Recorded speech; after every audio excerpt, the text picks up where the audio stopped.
wash you use, the stronger the cleaning power becomes, giving your vehicle a showroom shine. Check out our wide selection of auto care accessories in store, or check out our weekly flyer on Menards.com for more great deals. Save big money at Menards. There's a lot of radio stations out there, but only one station has a Froggy truck. Froggy knows this station is your favorite station, so Froggy wants to be your second favorite radio station. Froggy. At Broadcast House, there's only one station that gets you Froggy. Today's best country is on 98.1 on your smart speaker and the Froggy 98 app. Today's best country is on Froggy 98. Are you ready for a new opportunity? Check out Sandhills Global. Join a dynamic team where your skills are valued and your career can soar. We offer full-time positions with a 4.5-day work week, competitive pay, excellent benefits, and a positive work environment. From IT and marketing to sales and finance, we're looking for talented individuals just like you. Apply today at sandhills.jobs and take the first step towards an exciting future. That's sandhills.jobs. Don't wait, apply now. When you want to rock, Broadcast House has you covered. Rock the 90s.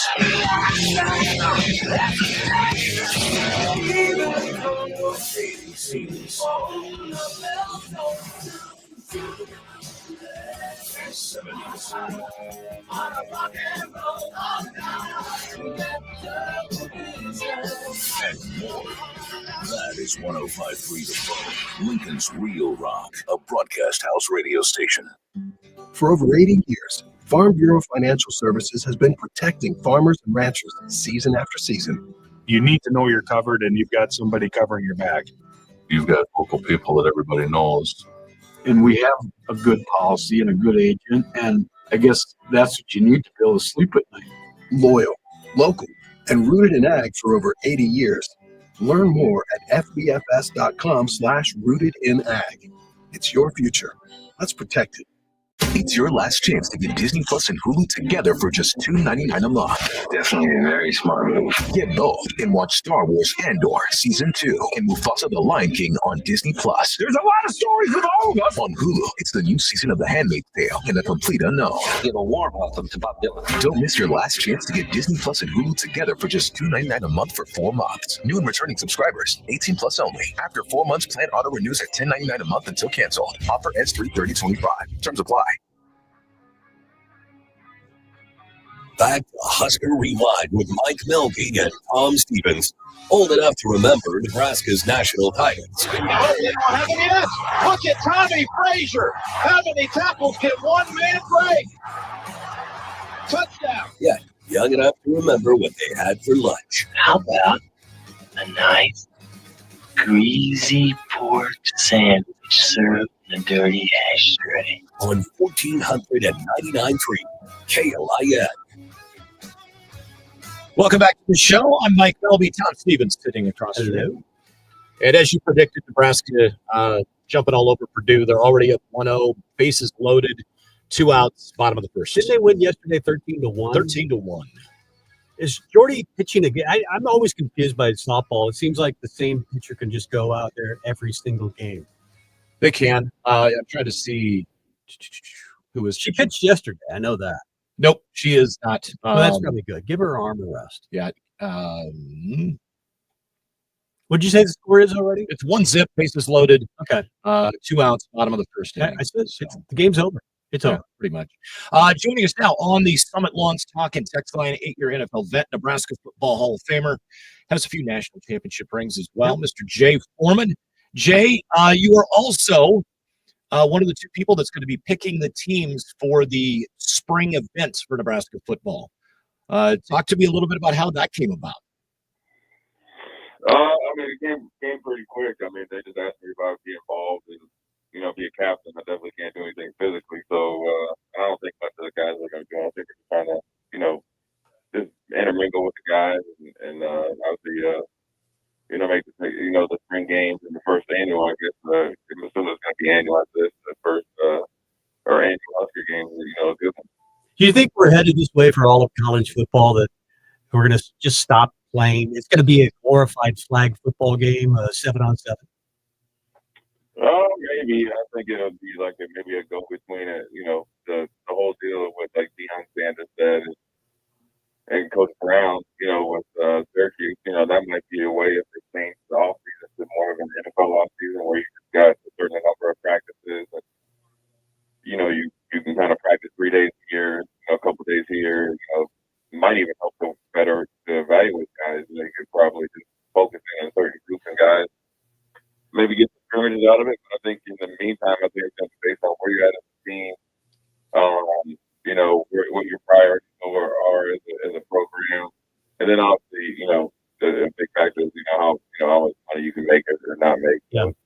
Well, you mentioned the idea. Colorado, Deion Sanders said he wanted to practice Syracuse, kind of an inter-squad scrimmage type thing, something they do in the NFL all the time. The NCAA shut it down. But could you see a day pretty soon when they'll allow that? Man, you asked me 10, 15 years ago whether kids would get paid to be this quick. Yeah. I would have told you no. So I don't put anything past it.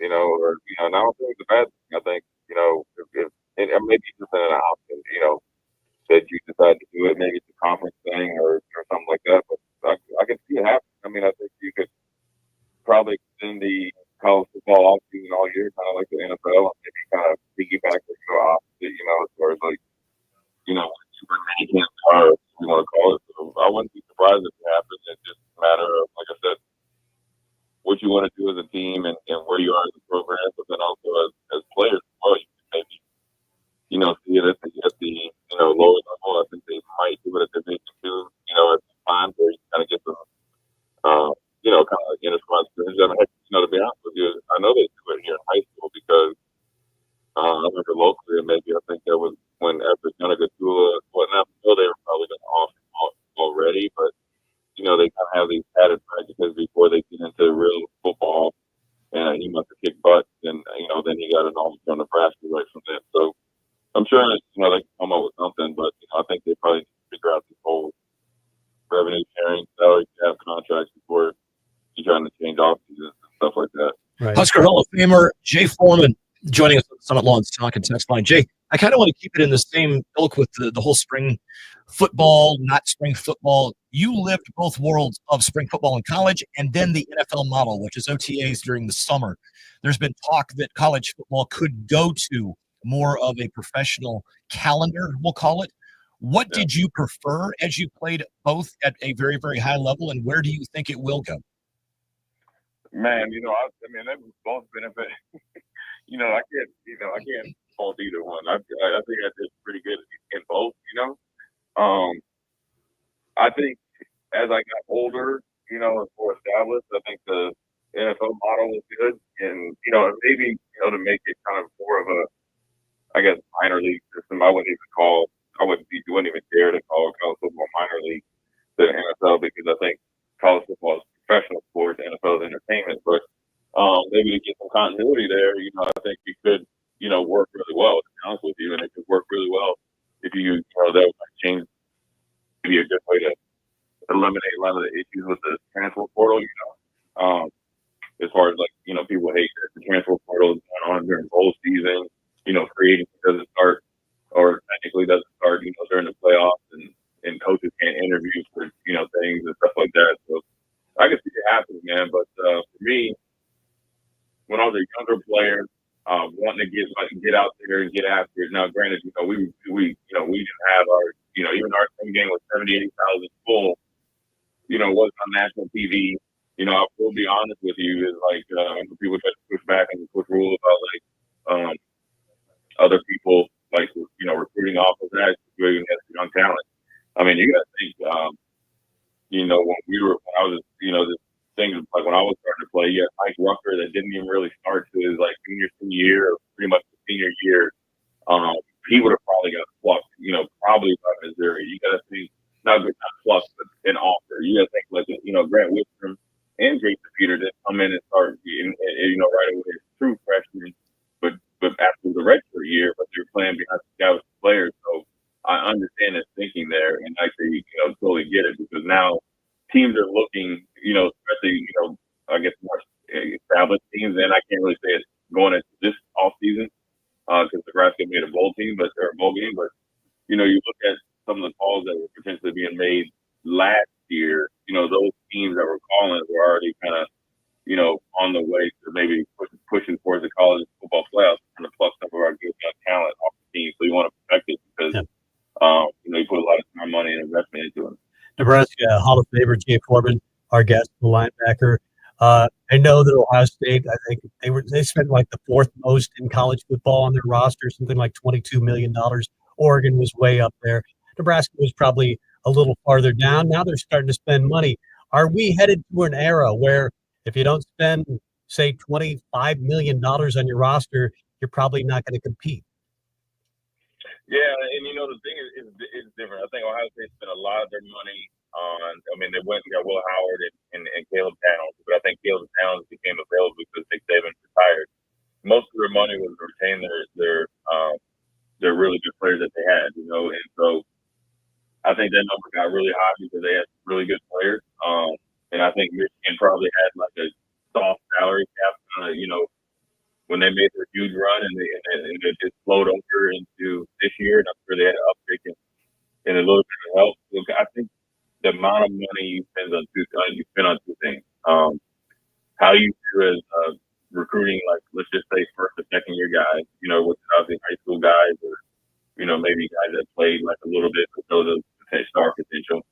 How much, what your quarterback room is like, and then obviously how your established player retention, rate or percentage is. If you have a lot of established players, and there's only 32 first round picks, but if you have guys that potentially go in between the top 4 rounds and they decide to come back and try to increase, their draft stock, or maybe they know that they're, no matter what happens, they're going to be, third to fifth, but they can get paid as much as a third to fifth guarantee at a college like Ohio State in this case, is going to be more cost effective. So it just kind of depends on where you're at with the roster and what type of players you have, and it's, the star players, cost a little bit more. That they do. Out of curiosity, you've been to several of the practices.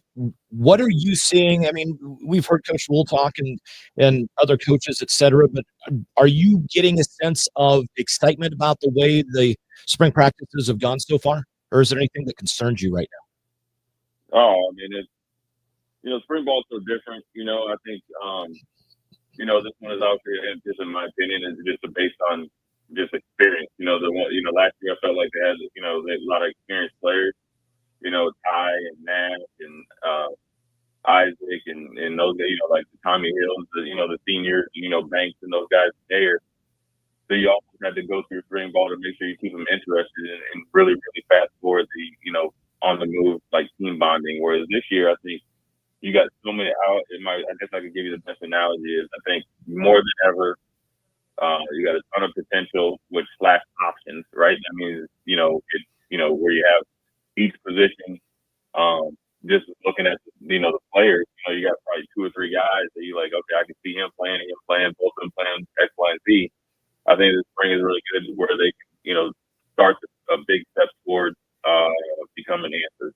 That's it. I mean, I've only been to a couple practices and, was talking to a couple guys I hadn't seen in a while, so I really wasn't like watching to evaluate. I just go to practice to support the players. I'll go and watch. But one thing I will tell you, they're a good-looking bunch, man. I mean, they're a good-looking team. Guys that have been in the weight program for a couple of years are looking good. And so, that's a huge step in to being, where you kind of reload every year. You want to see guys start to, that's part of, maturing, and then obviously getting better as a football player is what you do in the weight room.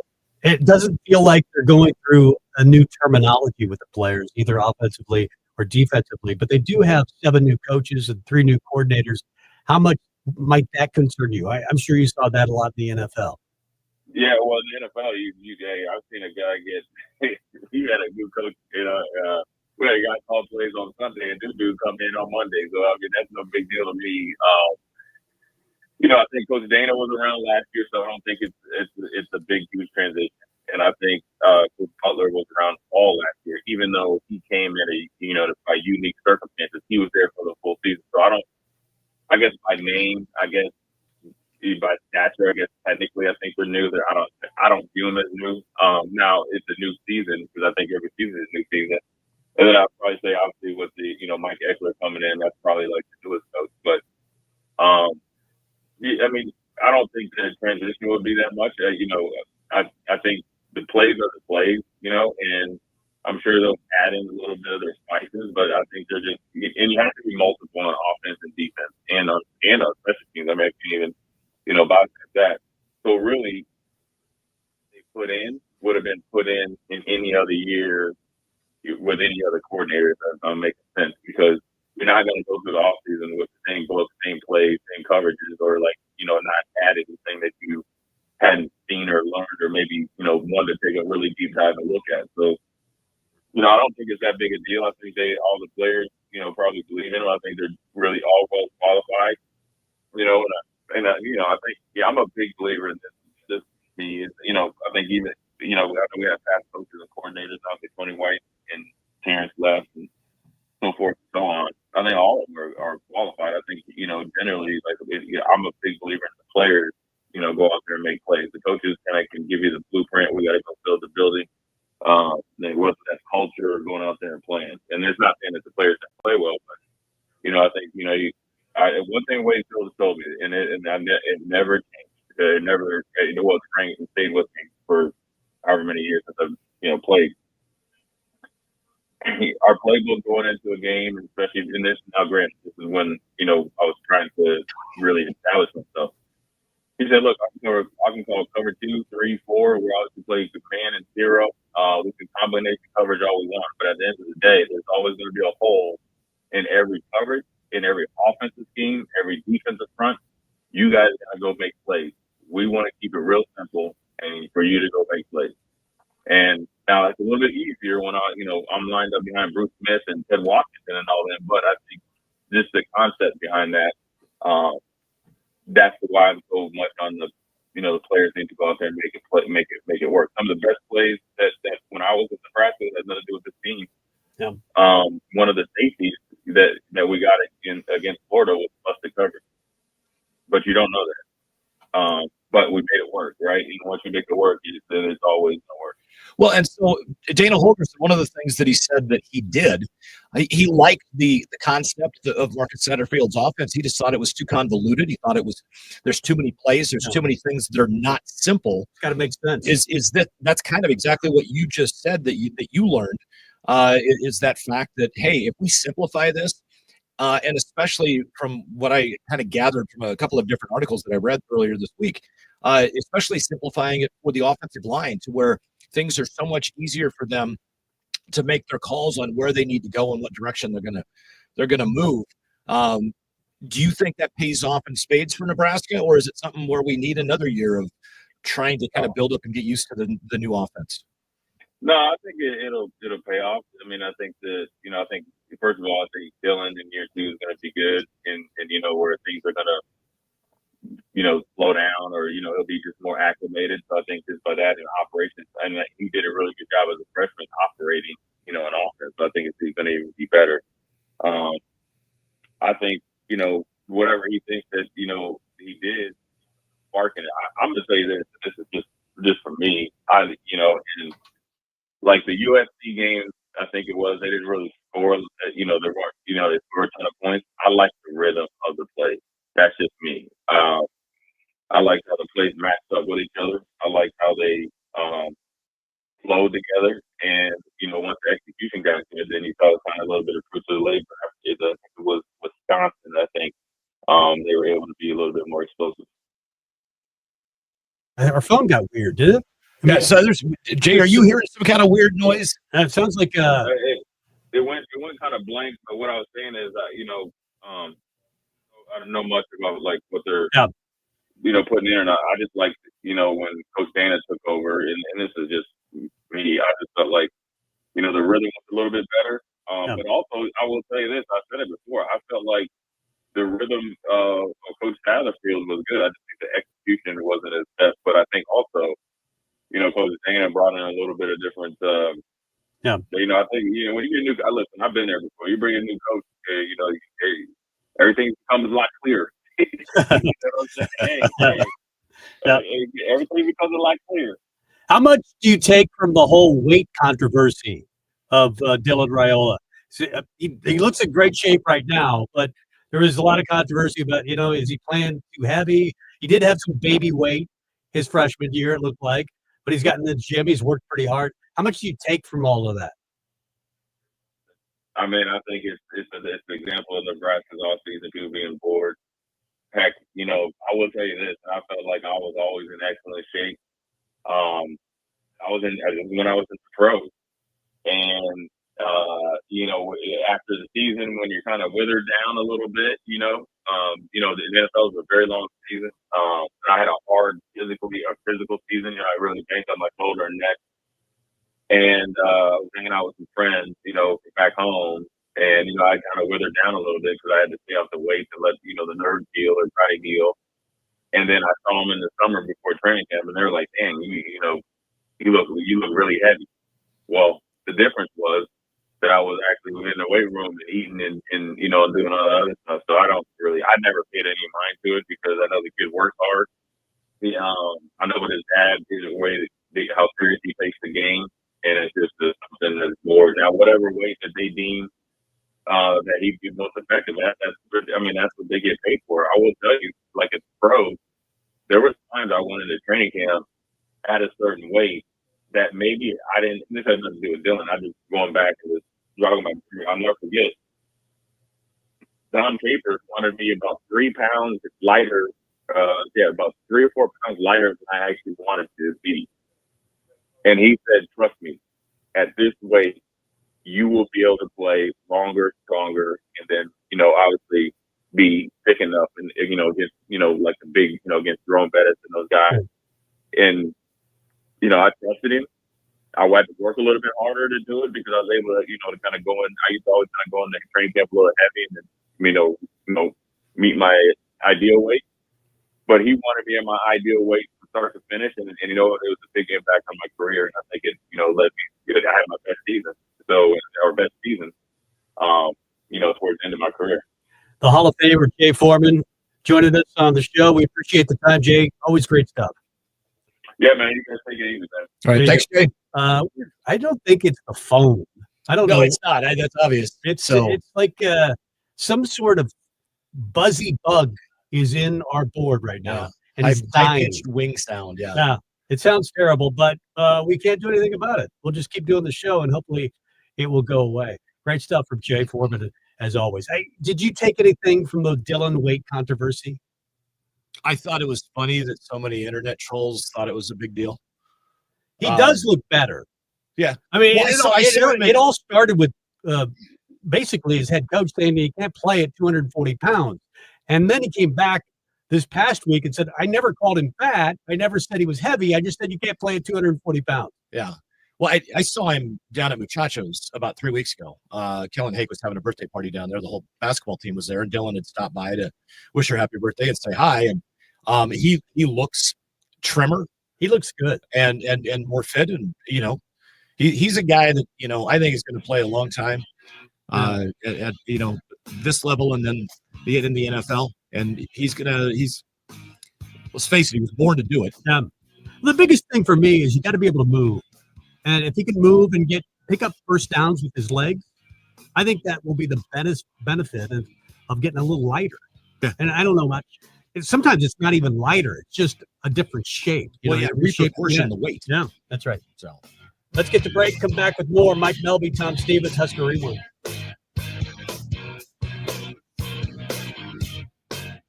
It takes hard work to make Nebraska the right place to raise a family, build a business, or grow a community.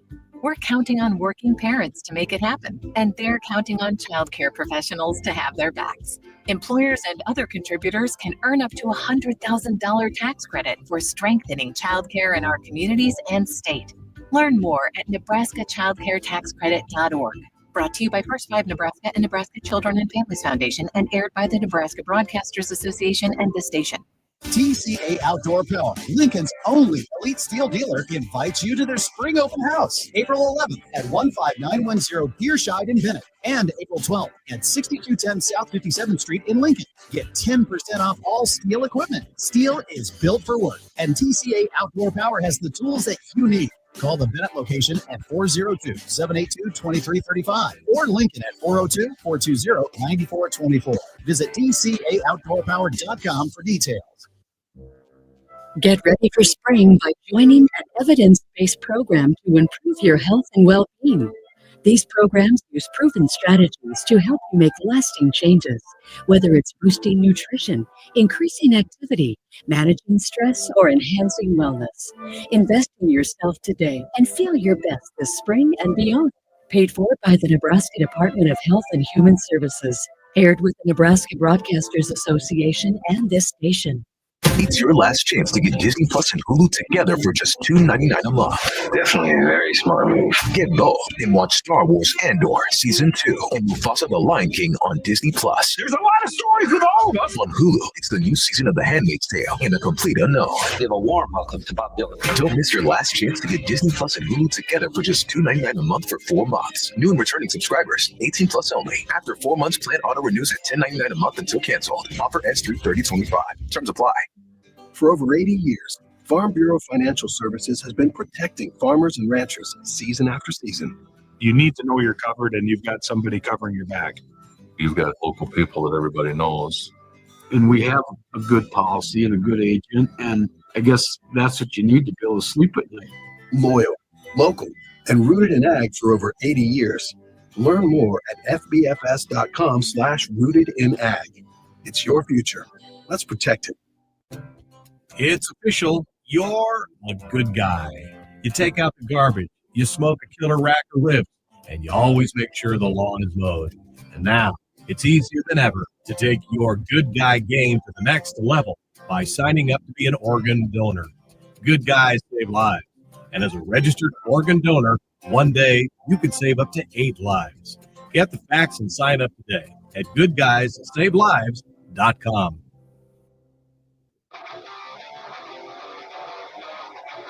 It's the most complete weekly recap of Husker sports. Nebraska's going to swing outside. Gives a big. Up and look it up. Look at it. Nebraska national champions. Nebraska's a national champion. Go celebrate. Back to Husker Rewind with Mike Milby and Tom Stevens on 1499.3 KLIN. January, February, even into March on spring break, we're like, okay, what are you doing for spring break? He came back 5 pounds lighter, so he's really focused hard on his body physically, and he feels good. And you guys know how it is when your body's better and you feel good, it gives you confidence and you're probably going to play a little bit better, So that's a big thing. Credit to him for the hard work that he's put in. He's so smart, talking to the button and read off the plays, and I'd get about halfway through it. He's like, I got it, no problem, So really working on his leadership skills, taking charge. I noticed that he was kind of in the shadows when I got here. He didn't really want that because so much was put on him. He's an 18-year-old kid that is leading the offense. Okay, when you try to do that at 18 and then try to lead a team, that's challenging, and so he's working on that right now, and I see a tremendous amount of growth with him. I think that's got to be awkward for a kid who's 18, 19, who's trying to lead guys who are 22, 23, and this world of college football, 24 in some cases, guys who, David Wright is going into his 7th year. Yeah. And he's the leader of the team. And sometimes you don't want to step on toes, even if you have the leadership capability. And I think he does. I think he's been a leader for a long time. He watches his uncle, Donovan. He watches his dad, Dominic, and he knows what good leaders look like. But I just think you go into a room and you don't want to offend people that are much more experienced and have been around so much longer. It's like, this is your locker room. It's not mine. I just got here. You know what I mean? Yeah. Yeah, it is. And that's being around the Stars organization, obviously the kids worked there for 4 years outside of a handful of them, the Chris Fourniers and John Snowdens of the world. But, they're there for 2 or 3 years. But the vets kind of run the locker room, and that's the way it has to be. The older guys do. Every once in a while, we'd get a player in, a Jason Gregoire. But quarterback's different. Yeah. Quarterback's it really different from is. that. But when you had a player that came in with all kinds of talent and accolades, and let's face it, if the number one recruit in the country was an offensive lineman or was a running back or a safety, and he's at Nebraska now, he's going to kind of face that same thing. Everybody's expecting him to be that, do that, and be the leader. But in that locker room, it's tough to be the leader when you're the new guy. Yeah. And that's, like I said, that's the way it was with the Stars, because we had guys that came in that were stellar, and they had to learn very quickly what the hierarchy was in the locker room. And not having guys like Ty Robinson back this year, I think that opens a door for a guy like Dylan. Even though it was on the defensive side of the ball, you got somebody that was that vocal of a leader inside the entire locker room, not just a position group meeting room. So it's his time to step up and really take the role on. And I think sometimes working out and not seeing results can be difficult for some guys who are just big men. I mean, as I said, his uncle's an offensive lineman. His dad's an offensive lineman. They're just big people. Like my wife used to say, and she still does, you skip lunch and lose 5 pounds. And I just have that body type. So I struggle a little bit sometimes to keep on weight, whereas others struggle to keep it off. I do not. I could skip lunch and dinner for like 6 straight days, and I'd still probably gain 30 pounds. Well, I think that he's always worked hard at it, but there were the jokes, and when your coach is kind of calling you out, and again, Matt Rule said he wasn't. He was just saying, "Hey, you got to watch what you eat. This is a difficult situation in that you want to be an NFL quarterback. We need you to convert 3rd and 5s with your feet. We need you to be able to move in the pocket. I know that this is a lot to take on because you're learning in the brand new system. You're trying to be a leader in that system. You're trying to be a leader of this whole organization, and you're trying to do something that's very difficult for you, be in the best shape of your life, which he now says he is. After doing all the work, he comes back from spring break, and he's actually 5 pounds lighter. This is Dana Holgerson talking about the quarterbacks behind Dylan Raiola. Jalen Gramstad call him Granddad. He's the old guy. It's just, it's a coincidence what the last name is, because he really does act like a granddad. I mean, he's a great leader. He's got a ton of experience. I was glad that he came back, and he gives us another guy that knows the offense. Smart kid. Got a lot of reps last year, especially in December. He got a lot of reps. He was the number 2. And so he throws a good ball. He knows the offense. He knows the terminology. Kids like him. Feel comfortable with him. TJ and Marcos, guys coming in, have a lot of talent. They just need to learn it. It's going to take them a year to learn it. So how much they progress, they're going to get better every time they go line up. It sounds like the backup quarterback will be Gramstad this year. Last year, Heinrich Harburg had that duty. And then at the end of the year, they just said, no, you're tight end. We're going to make you tight end. If you want to get to the NFL, you're a tight end. But Jalen Gramstad had great credentials in NAIA. He was considered maybe the best player in NAIA and won national championships at Northwestern College in Iowa. But after that, you might have a problem with depth because Marcos Davila, the transfer from Purdue, and then you've got TJ Lateef from Compton, California. He's a high school freshman, 4-star recruit, highly recruited. Heck, Deion Sanders wanted him.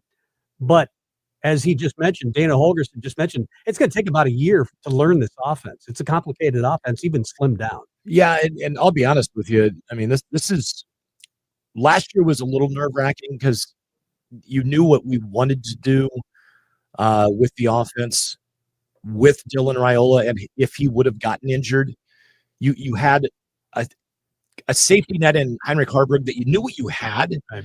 But more than anything, you had someone that had unbelievable knowledge of the offense and the ability to do things that other people can't do.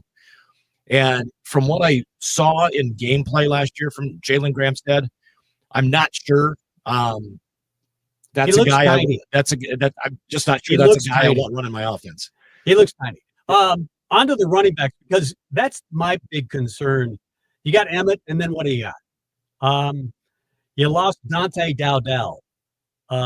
Who you got Quentin Ives that they're very, very high on. They are high on him, but Dante, let's face it, he got paid. From everything I've heard, Dante was very happy at Nebraska, but he got a lot of money to go to Kentucky. And I think Kentucky, in part, wanted to get back at Nebraska for taking a few of their wide receivers. And they did in Dane Key and Hardly Gilmore. I'll take the trade. I was not a big Dante Dowdell fan. I just wasn't from day one. He didn't seem like to me, I thought he was a good back. He wasn't a complete back. He wasn't a guy that you necessarily thought was going to catch passes out of the backfield or pick up the blitzer or the right blitzer on third down. Emmett is that guy. Emmett's a guy that's been around, and I think you can trust. This is Holgorsen talking about the running backs. We know what Emmett can do. I mean, he showed it when I got here real quick, and so he to me looks like a different kid right now based on the fact that he's confident. He's got some good stuff ahead of him. He's like, the 4 games with you here, Coach, it was good, but it's not nearly as good as what it's going to be. I believe that. I mean, he looks really good. He's taking on a leadership role. He's the old guy in the room, and we got a bunch of young guys that don't have reps after that. I don't view that as concerning. I view it as optimistic and challenging, and who they are. I mean, it doesn't matter who they are. Quentin Ives is probably the next guy that has reps. Had a huge December. When the other guy left, he got all those reps. He looks fantastic right now. And then the rest of them are all young. It's funny that he called Dante the other guy when the other guy left. Well, of course, he didn't know him real well either, because he admitted that he didn't know anybody. Like, he got there the last 4 games of the season. He's trying to learn these plays. He's trying to learn what these guys can do, and he's trying to slim down the playbook. It looks like War and Peace to like 50% of War and Peace. Yeah. And so he didn't really have time to get to know people. He was just trying to figure out what works for this offense. And he did a damn good job, considering he didn't even know the terminology. Yeah.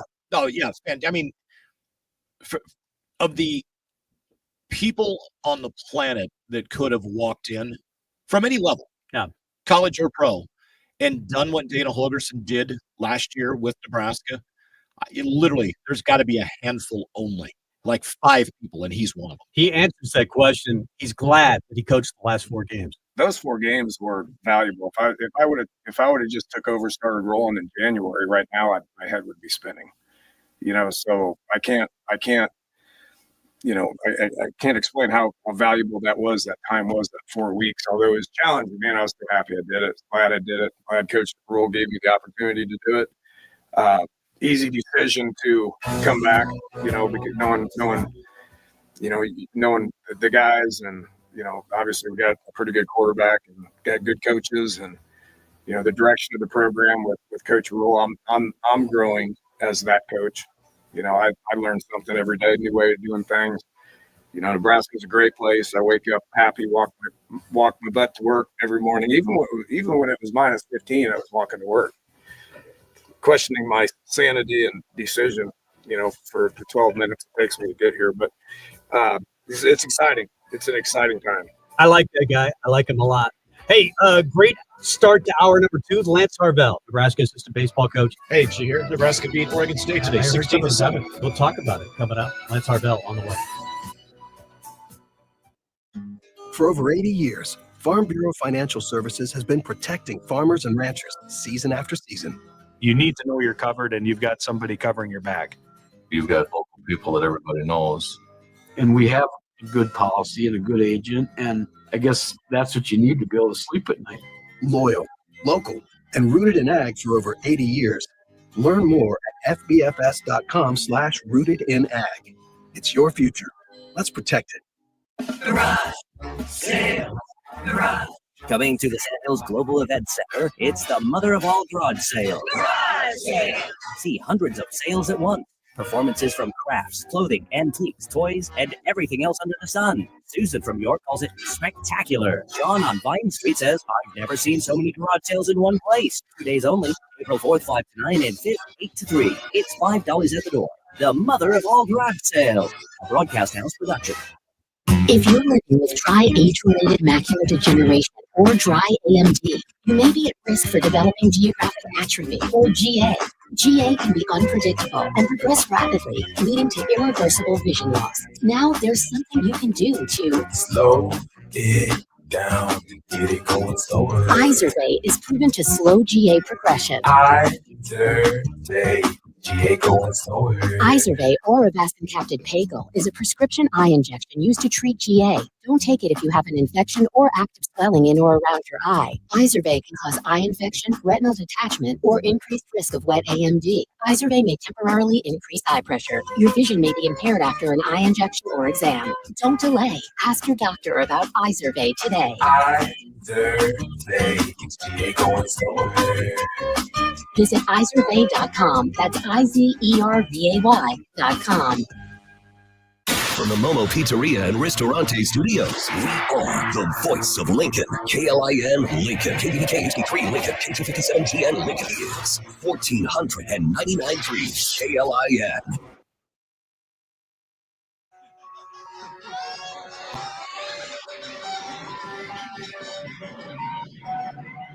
Welcome to the best recap of Husker sports, Husker Rewind, with your hosts Tom Stevens and Mike Melby.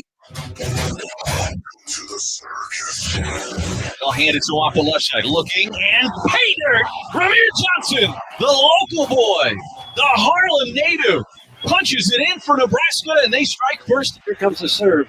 Straight ahead. Got Schumacher. Set in the middle. Schreck out of bounds. We're done. Huskers win. Golly, grandkids. Nebraska sweeps Wisconsin on the road, no less. And for the first time in 41 years, Nebraska knocks off the top-ranked team in the country, and they are storming the floor. They are storming the floor. They are storming the floor. Love it. Love it. Your name, Brad Hoiberg, bears your signature win. Line drive towards second. Hayden Grubb was there. He squeezes the line drive. And on a night filled with emotion, honoring our leader, Greg Sharp, with his eyes on the diamond and his hands on our shoulders, Nebraska takes down 16th-ranked Vanderbilt 6-4. Sharpie, that one is for you. Now, here's Tom Stevens and Mike Melby on 1499.3 KLIN.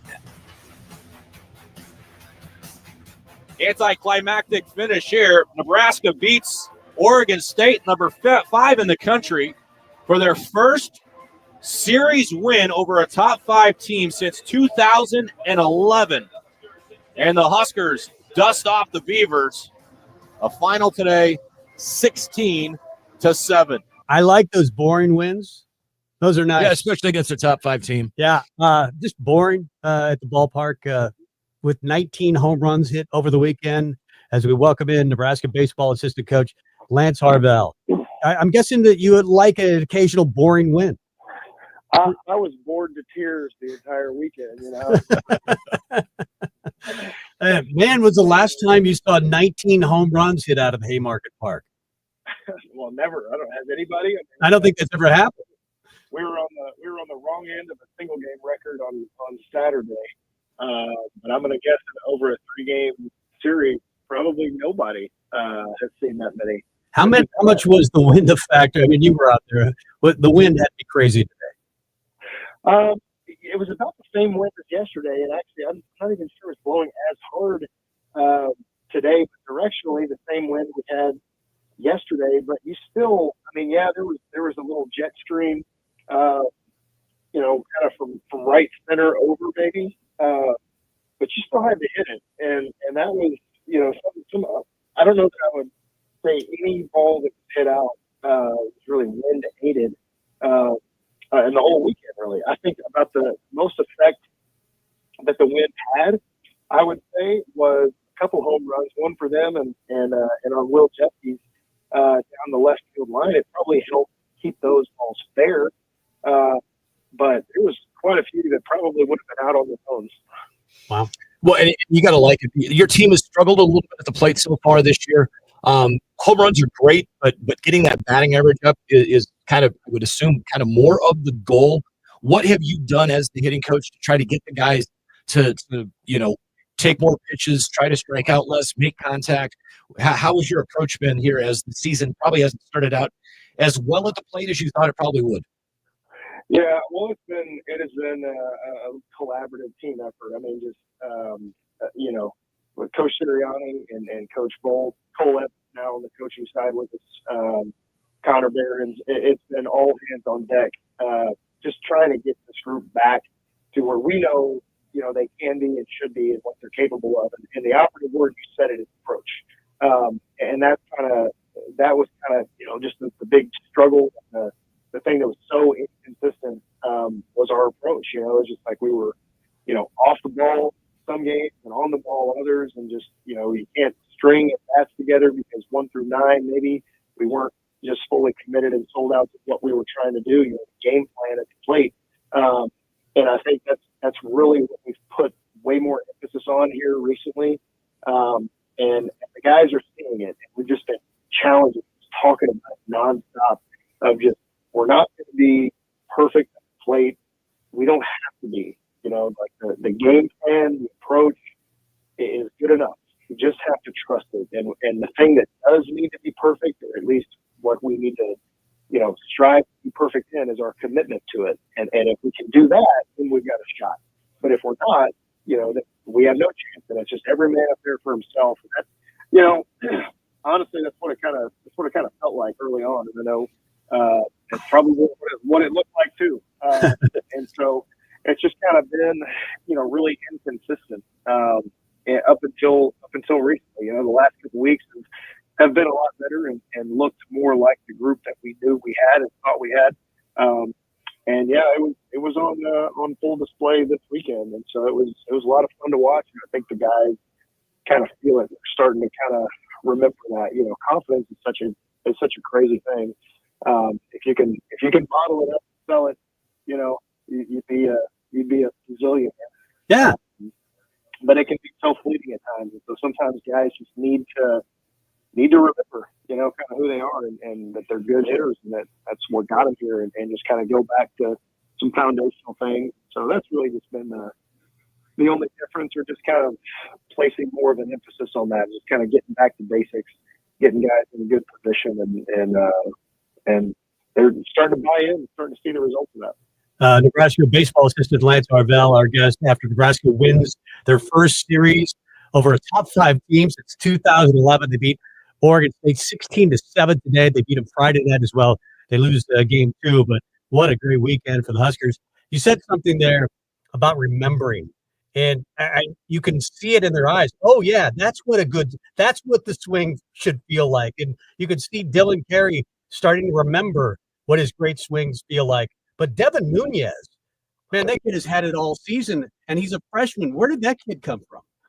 Yeah, so Nooney is from a little town right outside of my hometown, actually, College Station. He's from Navasota, Texas, where the Navasota River runs through there, and that's about 20 minutes outside of College Station.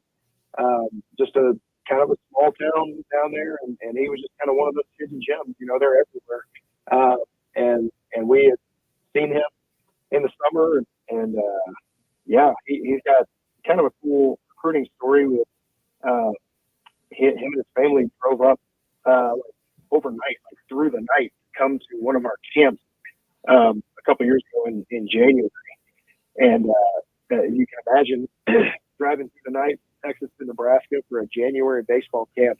And there was snowstorm and ice. I mean, all of it. They got the whole gamut of winter life here in Nebraska. And he came to get out the first time that our entire staff had seen him. And he blew us away. And the rest is history. And yeah, he's been awesome for us. And he's just that guy that he just goes about his business and doesn't try to overcomplicate things. The guys call him nonchalant Noonie because he just kind of does his thing and it never gets too high, never gets too low. But he's like a little stick of dynamite. He's got some thunder in that bat.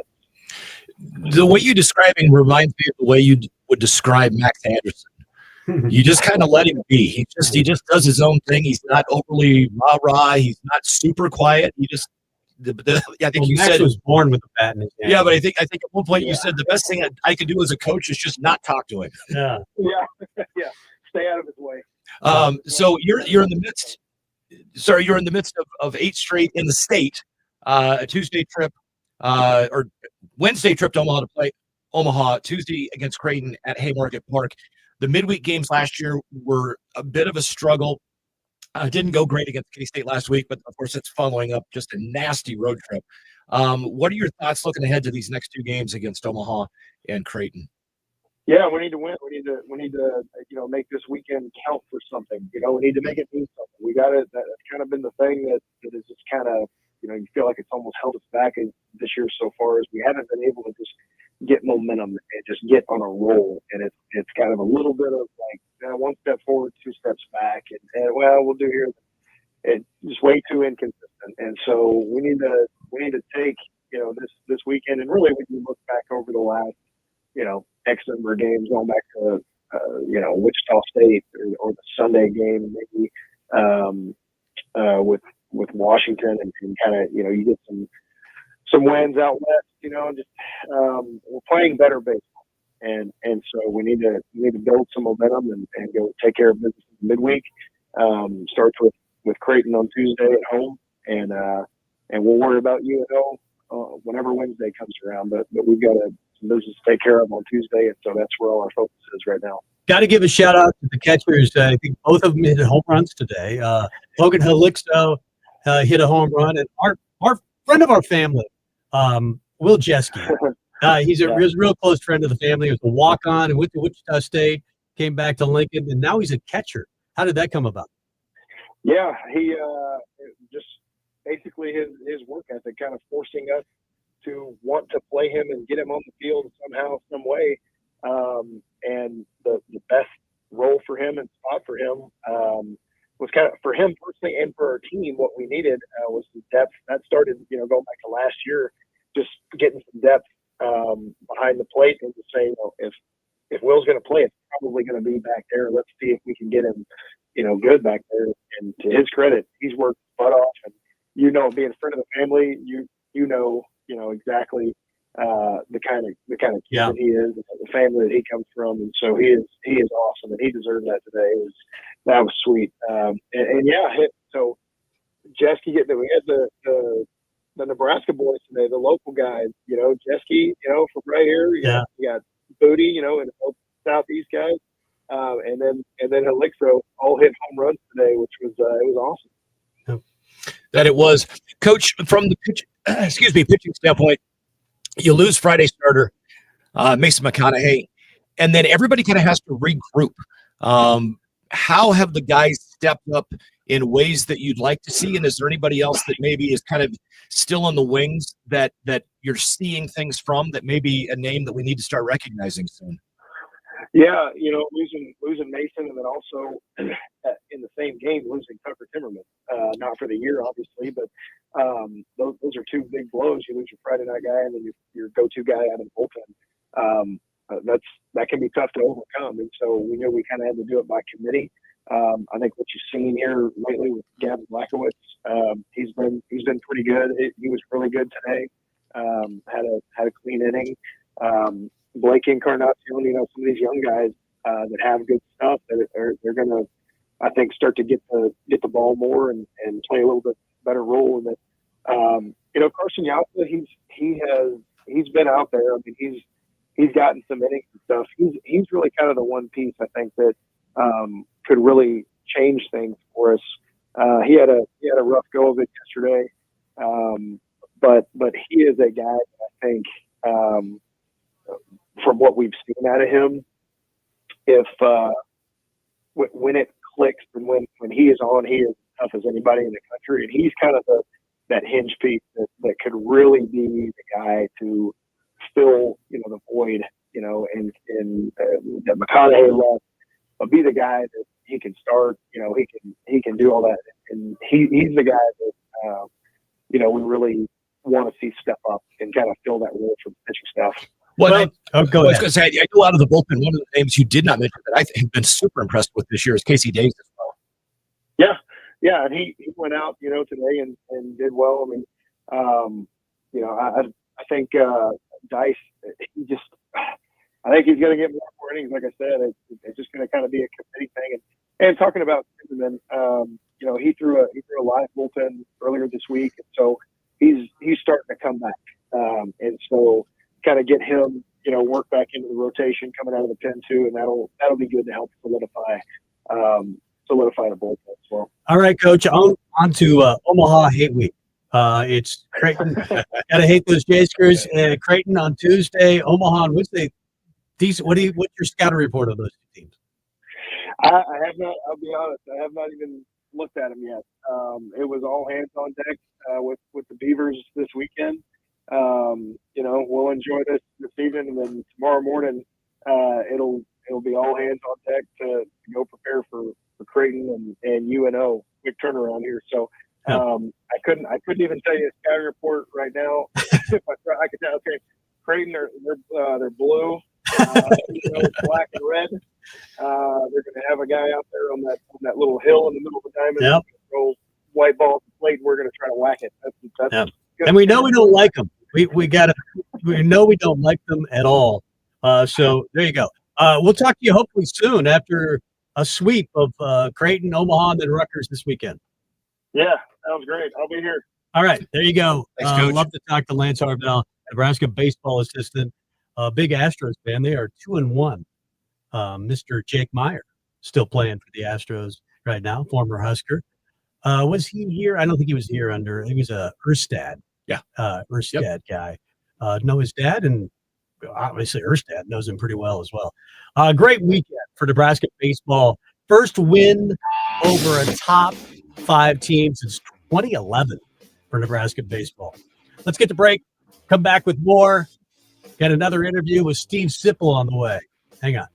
TCA Outdoor Power, Lincoln's only elite steel dealer, is gearing up for their spring open house. Mark your calendars for April 11th at their Bennett location and April 12th at their Lincoln location. Whether it's residential yard work or heavy commercial landscaping, steel is built for work. Enjoy 10% off steel equipment at the event.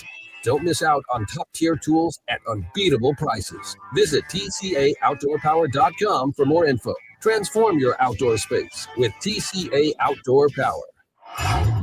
Tune in to Retirement Compass Radio Show with Stonebridge. Times change, your life changes, your risk tolerance changes. And so that's really where working with professional comes into play, is to say, how do I pull this together and make it work as part of the plan? How do I make it so I can sit back, relax, and enjoy the music? Saturdays at 8 a.m. on KLIN. I used to smoke. I thought a cigarette was my best friend. They were always there for me when I needed a break. I also thought cigarettes were my best friend, and then they gave me peripheral artery disease. I smoked and had a stroke. Actually, multiple strokes. I smoked and have heart disease. Here's my tip. If cigarettes are your friend, you need a better friend. Call the Nebraska Tobacco Quit Line, 1-800-QUIT-NOW, 1-800-784-8669. Paid for by Tobacco Free Nebraska. Aired with the Nebraska Broadcasters Association and this station. Are you ready for a new opportunity? Check out Sandhills Global. Join a dynamic team where your skills are valued and your career can soar. We offer full-time positions with a 4.5-day work week, competitive pay, excellent benefits, and a positive work environment. From IT and marketing to sales and finance, we're looking for talented individuals like you. Apply today at sandhills.jobs and take the first step towards an exciting future. That's sandhills.jobs. Don't wait. Apply now. If you're living with dry age-related macular degeneration or dry AMD, you may be at risk for developing geographic atrophy or GA. GA can be unpredictable and progress rapidly, leading to irreversible vision loss. Now there's something you can do to slow it down, get it going slower. Izervay is proven to slow GA progression. Izervay GA going slower. Izervay or avastin-capsid Pagel is a prescription eye injection used to treat GA. Don't take it if you have an infection or active swelling in or around your eye. Izervay can cause eye infection, retinal detachment, or increased risk of wet AMD. Izervay may temporarily increase eye pressure. Your vision may be impaired after an eye injection or exam. Don't delay. Ask your doctor about Izervay today. Izervay, it's GA going slower. Visit Izervay.com. That's IZERVAY.com.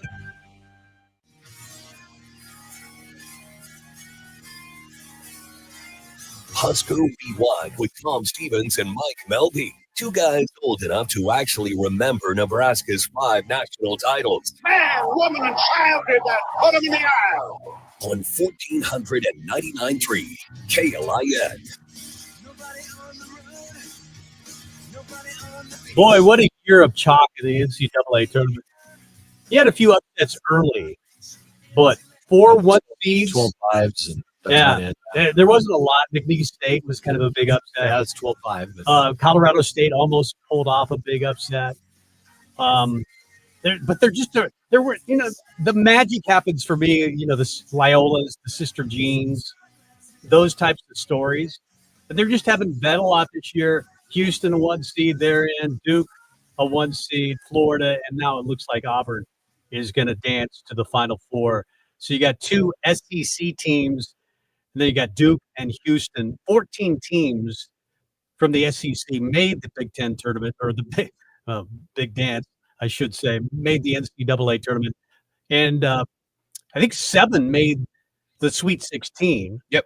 4 Big Ten teams made the Sweet 16. So there's that big debate. It's all money. It's NIL revenue sharing money. Of course, 1 year, not a big sample size. But you have seen the SEC, who used to not be great at basketball. It used to be Kentucky, occasionally Arkansas. Auburn was never in. I mean, you had South Carolina 1 year, but there weren't very many years where you just said, wow, the SEC from top to bottom is great at basketball. And now the theory is they're getting all this revenue from TV, from football, and now they're spending it on basketball. Do you buy it? I think it's a hot take because you only have 1 year that you're talking about here. Auburn's up 70-61, 19 seconds to go. And kind of the way the game has gone for Michigan State, they just stole an inbound pass with a chance to cut it to a 2-possession game if they can knock down a 3, as Auburn's been missing free throws. And they tried to throw it out for a wide open 3, and they threw it out of bounds behind the guy. And so it's Auburn basketball. They just got fouled there at the free throw line again. But as I mentioned, there's now 11 seconds left, and Auburn missed both free throws. Michigan State down by 9, not much of a chance. They'll throw one up and bounces around the rim, goes in, but that should probably just provide us with close to our final score. 70-64 is the score. Now, Nebraska softball taking on Purdue, and they got out of a pickle in the top of the 5th. 2 on and 2 out for Purdue in the top of the 5th, with Nebraska leading 1-0. But they slammed the door and maintain that 1-0 lead at Bowling Stadium. Nebraska trying to run the winning streak to, I believe, 6. And hopefully they're pretty good. Yeah, they are 25-8 so far on the season. And been a great weekend for softball and baseball. That it has. And I do believe now on the Summit Lawns Talking text line, we have Husker Online's Steve Sipple. How's your bracket? Sip, how's your bracket? I don't do a bracket. Is it just a protest thing? You don't do it? I've never. It's been a long time since I've done one, or at least since I've never. Maybe I got in a bracket challenge 5 years ago or something. But I don't. It takes 3 minutes, Steve. It takes literally less time to tie your shoe than to do a bracket. I fill it out as I go. And then you haven't missed a game. I've told some people, including your friend Jay Sorensen, that next year, I think if we're going to do it, it's going to take 4 hours. Yeah, I saw you talking about that. You're going to really study it. But yeah, and I mean really intensive 4 hours, like no interruptions. And if you would have done that this year, you would have had Houston, Duke, Florida, and Auburn in your Final Four, which is what everybody got anyway. Yeah, I mean, it is. I've been struck. Oh boy, I'm going to give you some great insight by the predictability. I've kind of. It has been very predictable. It really has. Like today, Auburn, Michigan State. I figured Michigan State. I mean, I just figured this sounds so haughty to do this in hindsight, but I figured Michigan State would hang around, keep it close enough. You know, not. But then they weren't going to beat Auburn. I figured the same thing with Alabama too. Alabama's good enough to hang in there. Not good enough to close it out though. So many games I was like Arizona, probably good enough to hang around with Duke, not good enough to close it out. There's just so many games that I would expect Florida, Tech can hang in there. Probably give them a big scare, but not win. In Nebraska, the last thing I say it all the time now, we've learned in Nebraska that it's no big deal to come close. It's just not that big of a deal. You lose the game, you lose the game. And that's, Michigan State, it's not that big of a deal to me that they came close to Auburn. Yeah, me either. Hey, did you buy the big argument? Mike called it a hot take for me. You got 14 teams from the SEC in, 8 teams from the Big Ten, 4 teams in the Sweet 16 from the Big Ten, 7 from the SEC, and everybody's arguing, well, it's just contract money from football. They're all spending it now on basketball, and the NCAA tournament will never be the same. Well, I want to clarify my hot take because it was my hot take. I'm saying it was, but me saying that it was a hot take because it is. That's today. We have 1 year of data, right? So that's why I said it was a hot take. What do you think? What do you think? I tend toward that it's just 1 year, and I think there's a danger of overreacting to this. I do. I will see. Time will tell. 1 year is not enough data. I agree with that. So I'd call it maybe a hot take, but again, I know you could come back to me right now and say you just got to say it was really predictable. This year was really predictable. I don't know if it will be next year. Hey, spring football has arrived. I'm sure you've heard the argument Mike Gundy wants to play OU in a spring scrimmage. Dion wants to play Syracuse. The NCAA so far has nixed that idea. Do you like that idea? I love it. I love it because I worry a little bit about, and I'm not saying that TV ratings reflect this, and even stadiums, but just anecdotally, some people are turned off by where college athletics is going or where it's been of late, and anything that juices up the fans. Not anything. I mean, not anything, but within reason that juices up the fans, I think is good. And yeah, it'd be great. I mean, come on, around here, talk about. And right now, we need a little something. That's what I feel like. The baseball gave us something this weekend, but it gets a little dull around here. And if Nebraska had Kansas State coming in a couple of weeks or 3 weeks, we would be very interested in that, or whoever. Well, as far as the whoever, you want interesting. Why not Dion? Why not Nebraska, Colorado in the spring? Yeah. Oh yeah, I 100% would invite that. I don't think it has to be a major ordeal, for Nebraska. Just do it. I mean, let us overreact. Exactly. And if you feel good about where your program is, what you should going into the third year feel pretty good, then what's the harm? You may not. What if you take one on the chin? It's April. Now we'll overreact, I get it, but it doesn't count at the end of the day. It's spurs interest, and again, there's a lot of you hear the anecdotally. It'd be disingenuous to say otherwise.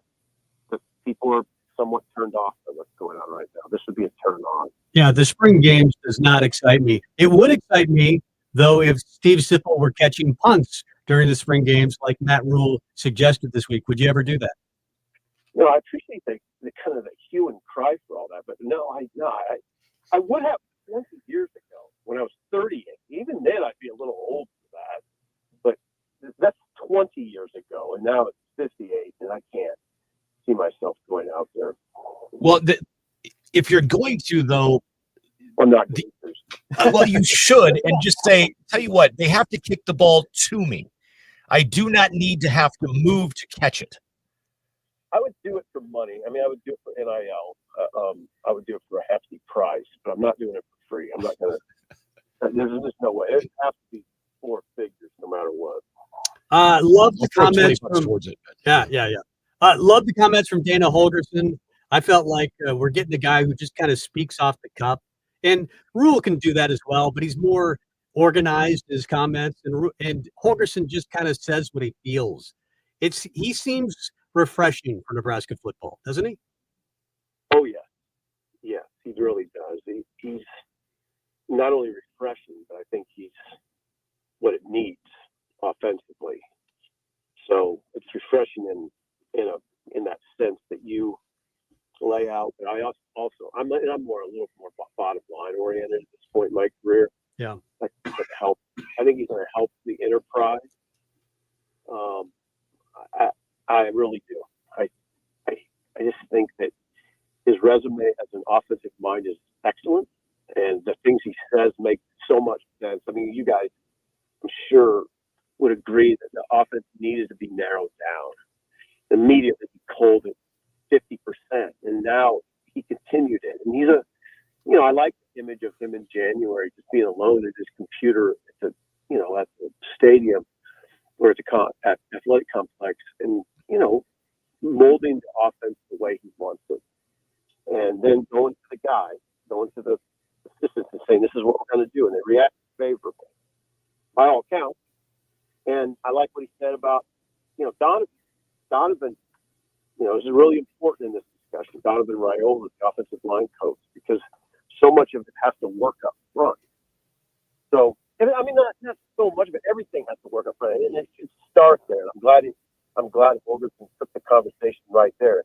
He said it has to make sense to Dylan and it has to make sense to Donovan and others, but it starts with those two.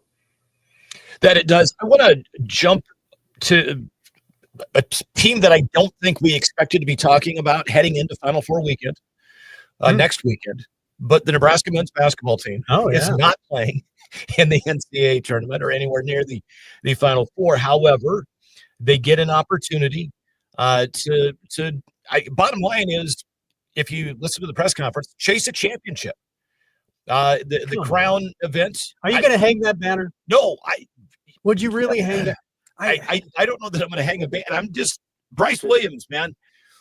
And Coach Hoiberg and the way everything that's come out, Sip, what are your thoughts on Husker hoops heading into the Crown?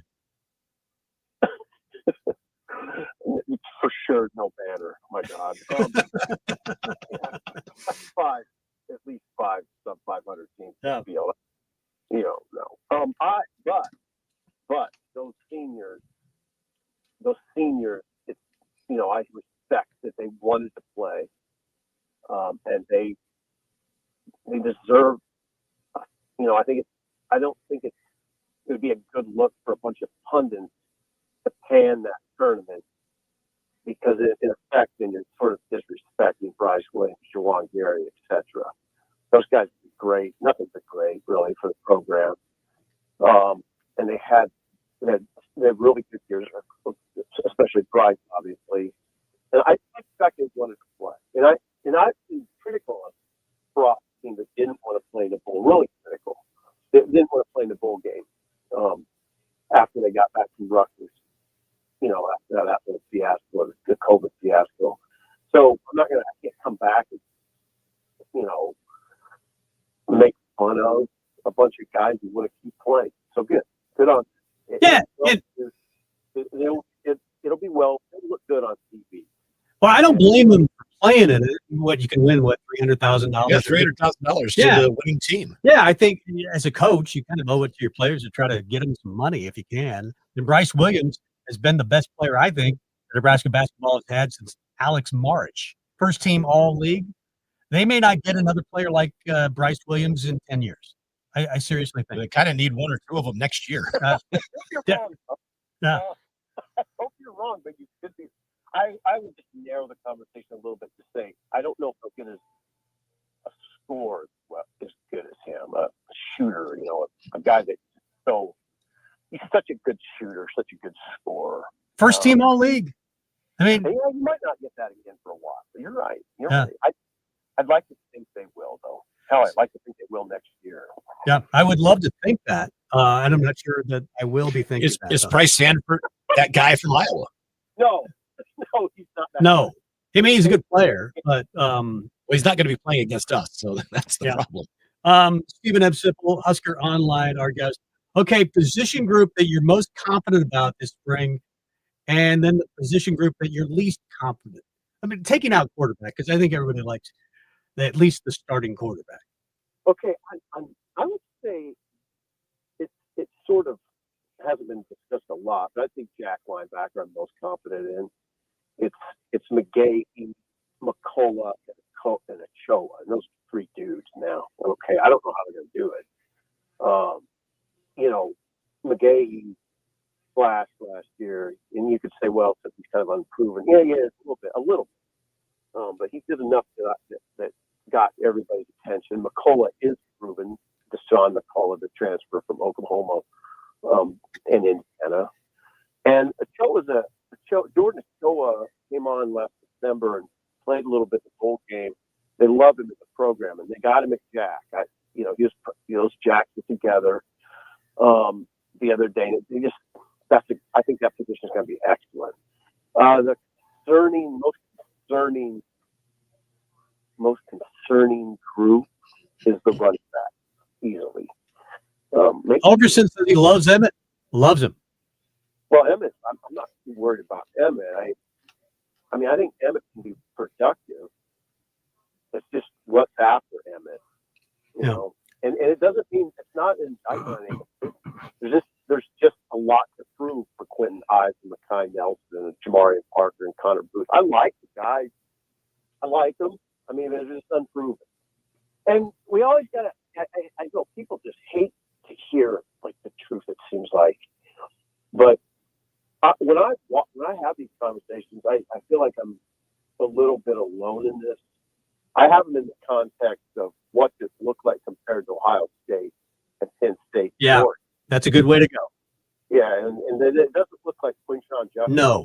Anderson. It doesn't look like Singleton. It doesn't look like the guys that you can have both. Oregon has look at Oregon receivers and running backs. It doesn't look like that. That's fair. Yeah, and that's what you're tasting. If you're happy with just beating Purdue and Minnesota, which you don't do very often anyway, but if you're happy with beating them, then the running backs is pretty good. But if you're really serious about beating Oregon, Penn State, Ohio State, and I'd say Michigan to a certain extent, then it's got to get better.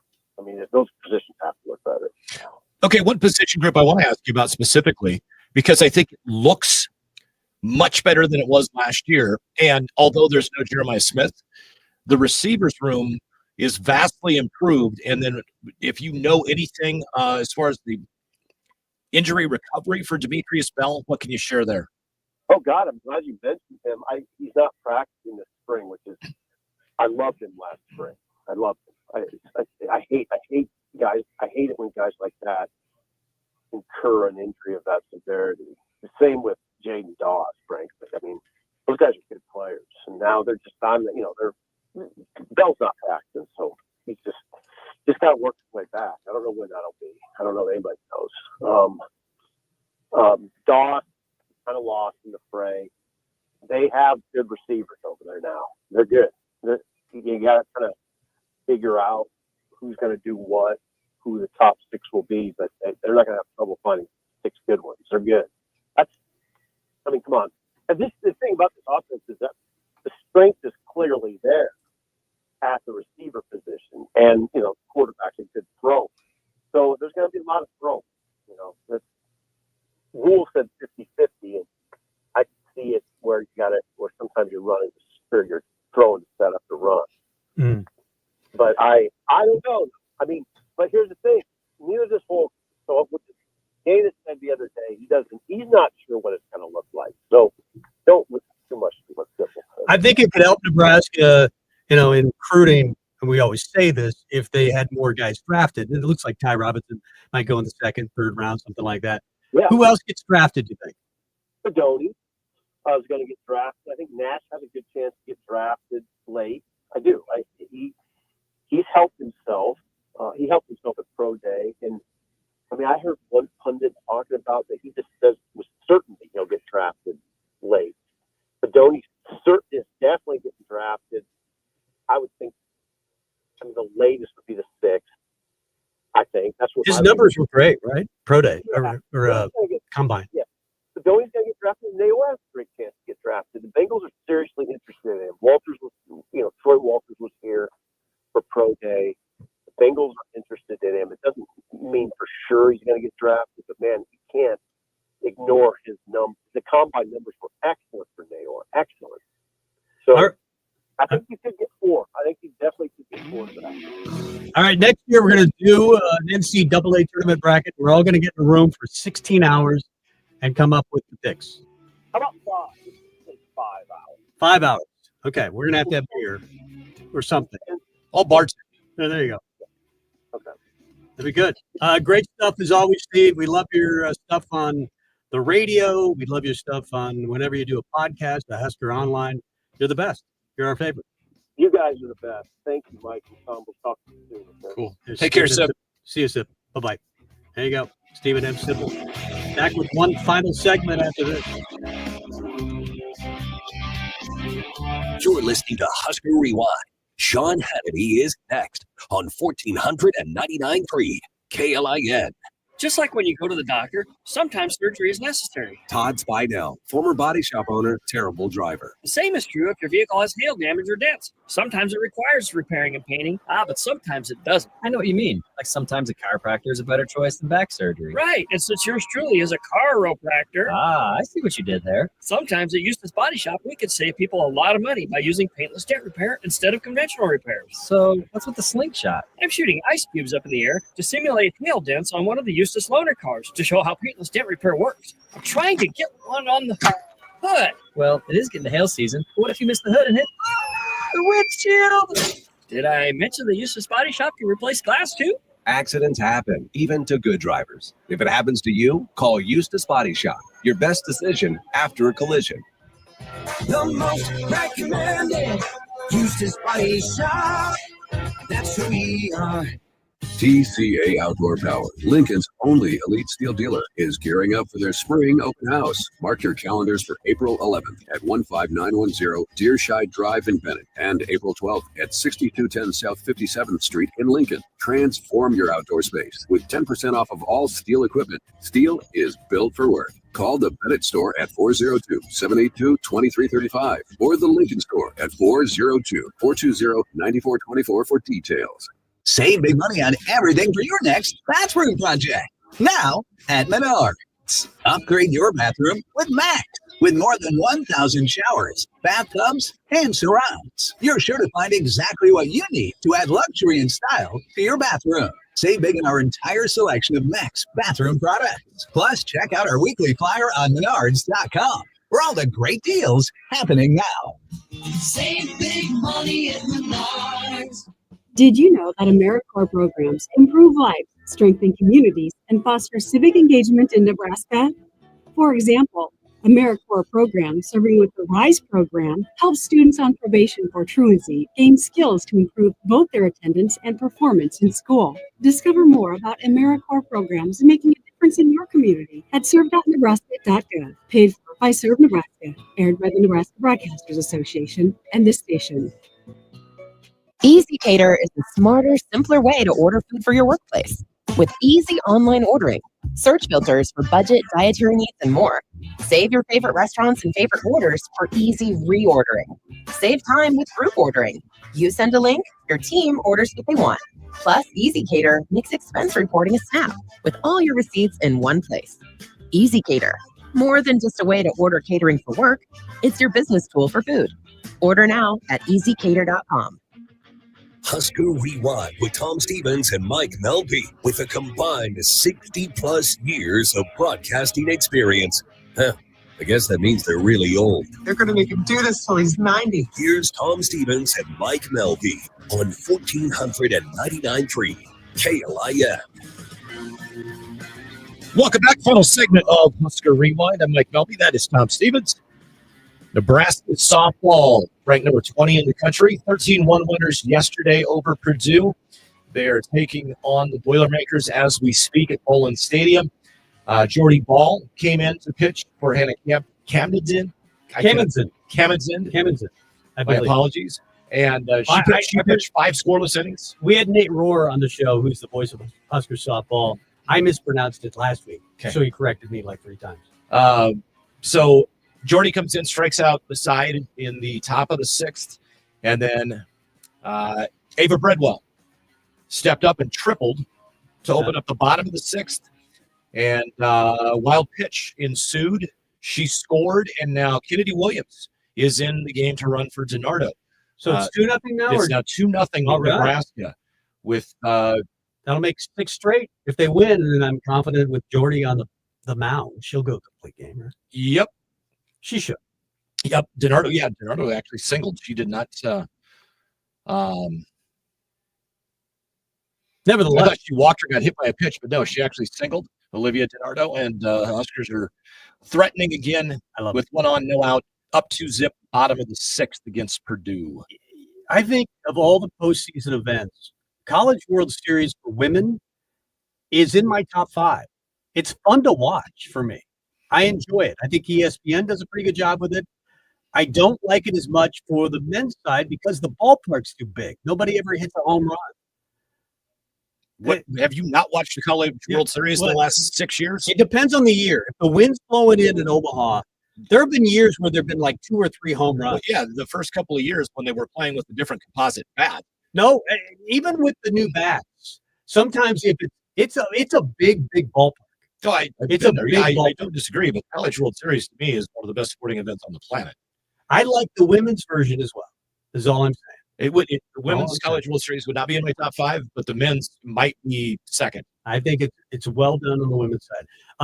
I don't know what I'm going to think of the Crown Tournament, but I'm going to watch it because Nebraska's playing in it. Are you going to ask them to hang a banner if they win it? No, they better not hang a banner if they win it. I'm all a fan of them getting paid. I think they should play in it. I don't think they should hang a banner if they win it. They're playing a team in the first round that's 13-19 in Arizona State, and they're 1-11 in their last 12. So there you go. Bobby Hurley, I like him. He was great at Duke. He hasn't been a great coach like his brother, Dan, at UConn has been great. So I will watch it. I'm not sure why I'm going to watch it, but I will watch it. It's been 23 days. It will be 23 days since Nebraska has played a basketball game. March 9th is when they lost to Iowa at home. And now they, instead of playing for a national title, which they would have done had they played in the NCAA tournament, they'll get no title. They'll get the crown. They get to wear a crown around the house should they win that. So there you go. It will be on FS1 at 7:30 to update you on the injuries. It looks like Raleigh Wooster will not play. Braxton Mia could play. That's a game time decision for Braxton Mia. And now Bryce Williams, of course. He was the one I think that kind of instigated it. I think he said, I want to play. I think we should all play. He and Juwan didn't want to go out this way or the way they did, losing 5 in a row and not making the NCAA tournament. So I think they want to make a statement to end the year. They will not only have those 2 guys next year, they won't have their coach, Adam Howard, next year, who is joining North Carolina State. Will Wade is forming a new staff at North Carolina State. He is joining that staff. So Nebraska will have to hire a new assistant. They will have, theoretically, Berke Buchengel back, who averaged 6 and 6 and was up and down, sometimes good, sometimes bad. Sam Hoyenberg will be back. He was a 4 and 2 guy, 4 points, 2 rebounds. Connor Seaton, 10 and 3. There was some really good out of Connor and some really mediocre out of Connor. Gavin Griffiths, we'll see what he decides to do. The transfer, highly recruited out of Rutgers, but he did not have a great year. And then after that, Nebraska has 1 incoming freshman. They have Quentin Rhymes, who will be a redshirt freshman. I don't know anything about him. I did read Robin Washut said the other day that they expect to move Nick Janowski to a point guard. Now, Nick can really score. He averaged 30 points a game in high school out of Wisconsin. Very good shooter. And I also read that Fred is really, really high on Brandon Frager.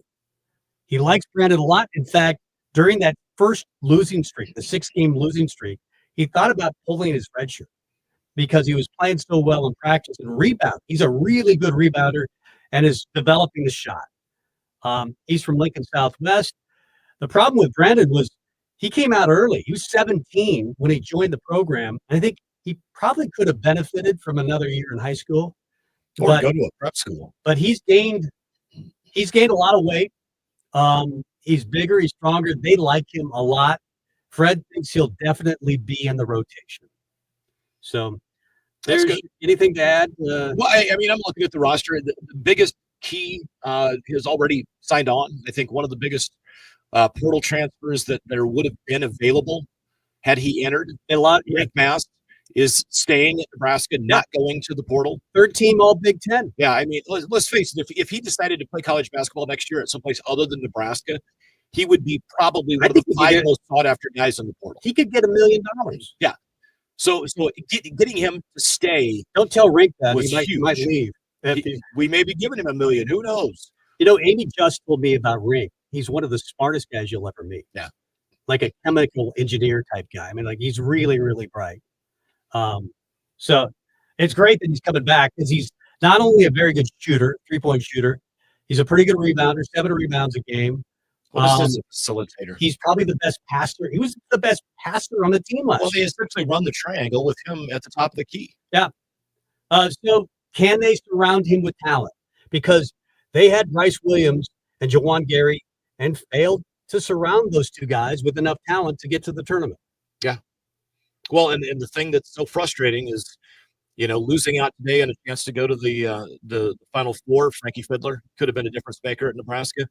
You watch what Chucky did at Louisville. Played at Michigan State. He would have played all the time in Nebraska. Yeah, but he was St. Thomas. He was the key to stopping the 17-0 run in the first half. He was the guy that scored 5 straight points for Michigan State. That's one thing Nebraska needs to do a much better job is recruiting kids from Omaha.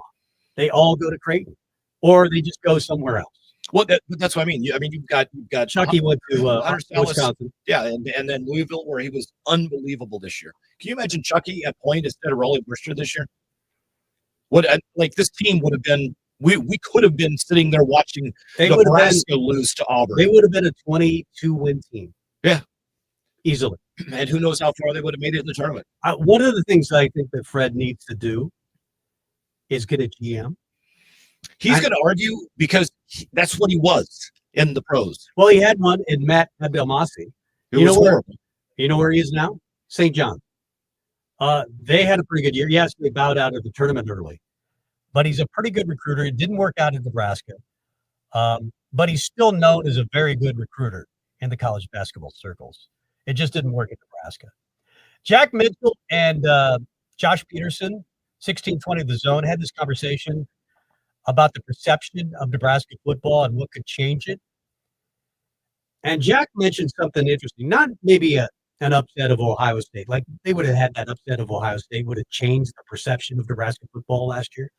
Probably not. If they carry the momentum from that win and go on to win 8 or 9 games. Yes. Yeah, it's something you look back at. But he said and this is me reading into maybe a little bit of what he said, but if you could just win a few more close games, if you could win, that's what the facetious side of me goes, thanks, Tips. Like, we win some close games. Well, it happened all the time under Bo Pelini, and people forget that. That I don't know if you remember that. Well, of course, the greatest comeback in Nebraska football history against Ohio State. Yeah, but if Braxton Miller doesn't twist his ankle on the play, Levante David takes the ball away. Ohio State doesn't lose that. I get it. And Bo Pelini's teams were always 9-4 or 10-4. But man, did they have some great comebacks. The Taylor Martinez pass in East Lansing. Jamal Turner, remember that pass? Yeah. They won that game. Of course, the Hail Mary versus Northwestern. Nebraska was way down at Northwestern, I think in 2012, that year where Bo said we have to win every game to get to the championship so we can lose badly to Wisconsin. Which they remember that year? Yeah. But they were down, I don't know, 15 points, something like that to Northwestern, came back and won 29-28. That never happens anymore. Yeah. Never. They would always make winning field goals. They would always make field goals. They beat Penn State in a close game. And all Nebraska fans did back then is say, I'm so sick of getting blown out 70-21 and embarrassed on national television every time we have a big game. I'm sick and tired of 9 wins. I'm sick and tired of winning close games because all we do in big games is we get blown out and I'm tired of it. And so I wouldn't be tired of it now. The football gods said, okay, here you go. That's only because we were coming out of the Frank Solich era. I get it. But it's and just, the Callahan era where you're like, win some. I mean, we want to win. We thought we had Bob Devaney. Remember that? Yeah.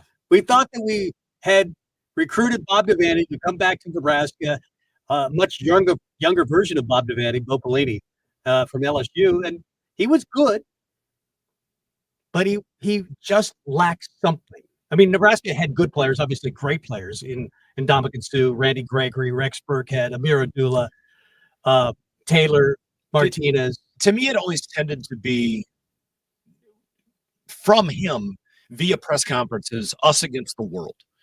And if I'm on the team and I'm in year 2 and I'm in year 3 and then 4 and 5 in the program, and all I've heard from my head coach for the entire time is it's us against the world, I would get tired of it. I know as a fan, I was exhausted. I was tired of hearing it's us against the world. Yeah, he was too angry. Bo took the world to be Nebraska fans as well. Right. Because nothing was ever good enough. He was just we win 29-28 in a wild game. All kinds of fluke things happened. We won. We should be happy, but he's got Nebraska fans complaining that we shouldn't have only won by 1. Like that was that mentality of it. It's us, the staff and the players against the world, and almost not other teams, but against the world of Nebraska football fans that don't understand what we have to go through. I kind of agree with Jack. Win a few more close games, that might turn the perception of the program a little bit. Because it feels like if you have the ball and there's 5 minutes or less to go, and Nebraska's either up 3 or down 3, they're going to lose that game. They're going to lose that game. They can't finish games if they're ahead by 3, and they can't win games if they're behind by 3. Yeah. And that's been the case now for 8 years. So hopefully it changes next year. Yeah. But do you know what will change that? It's a simple thing to say, and it's just kind of, like I said, thanks, Jeff. It's like the obvious answer is just win more close games. Do you know what wins more close games than anything else? Special teams. No, special teams. That would help. Iowa has proven that, right? Yeah. Special teams wins games. We now have arguably one of the best special teams coaches in college football today. What do you see Iowa do time after time after time? It's 4th and a half yard at the 50-yard line. Do they go for it? No. They punt it. They punt it to our 5-yard line and wait for Nebraska to fumble. And our guy fails to catch the punt. No. Yeah. You're right. If we could catch a punt, if we could return a punt, if we could make kicks and return kickoffs, I think we might have something. And tackle people occasionally. I think Mike Eckler might be the answer there. Well, that's what I mean. You want to win more close games, win special teams. Georgia's won a lot of close games and championships recently, but they also have a lot of arrests. Wide receiver Nitro Tuggle was arrested for going 107 miles an hour March 19th, according to police. Yeah. 42 miles an hour over the speed limit. Yeah, speeding seems to be a big deal with Georgia and their staff and their players. Maybe, but they're good. So maybe Nebraska needs more players that speed.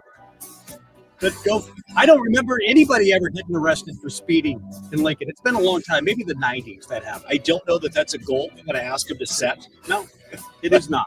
Just saying. Our goal is to come back next week and do another show after 2 hours. 5 more straight wins by Nebraska baseball. There you go. Mike Melby, Tom Stevens. We'll talk to you next week. Husker Rewind. Bye-bye. See you.